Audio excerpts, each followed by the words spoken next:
Previously, we recorded a video on Sri Lanka's economic crisis and the story of Sri Lanka's economy. Today, let's fly to Colombo, the capital of Sri Lanka, and see the situation on the ground. Right after our immigration and security check-in, we headed to the Encamp Prevail Lounge, and as always, the ambience was great, the food was great, and I hogged on right before boarding a flight. Something unique that I found on my approach to the Colombo airport was that it was just greenery around, something we don't usually see in Delhi or Mumbai. We stayed at the latest hotel by ITC, located at the Gal Face Road right next to the sea. Okay, now let's just go ahead and check out the room. But before that, this hotel is the largest investment by an Indian company into Sri Lanka, and it is also ITC's first international hotel. So it's special for these two reasons.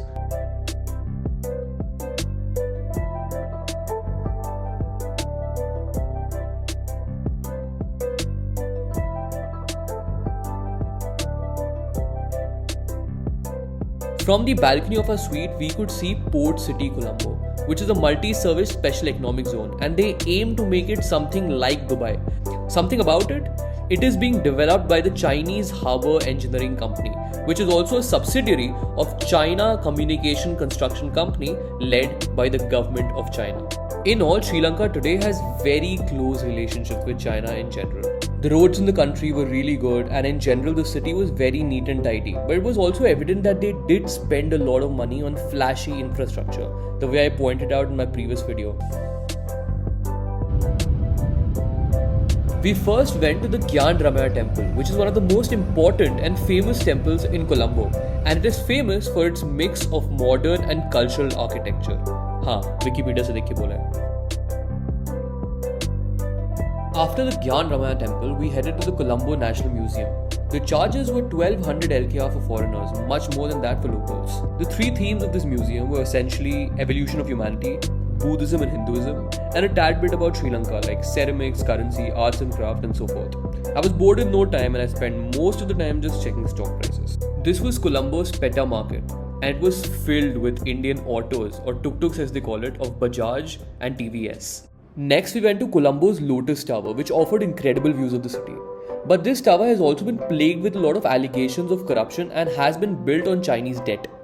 Further, while the entry fees is just 850 rupees for locals, it is $20 or 6,000 rupees for foreigners like us. We explored a few more places as well in and around Colombo, but just this much, in addition to the conversation that I had with a few people there, was more than enough for me to get a rough sense of where Sri Lanka's economy stood today. We will start talking about that right after the vlog part of this video ends and I'm back in Delhi. After 4 great days in Colombo, away from the heat of Delhi, it was now time to fly back home. Well, the trip is over, I'm back, and it's now time for a review. Looking at Colombo, it was very difficult to say that the country had just been through an economic crisis and a state of turmoil. The streets in the city was very neat and tidy, the roads were just perfect, the people were very civil, and everything just seemed very normal. But then I got a very different picture when I started talking to the people around. The first thing that almost everybody complained about was the depreciation of the LKR against the US dollar.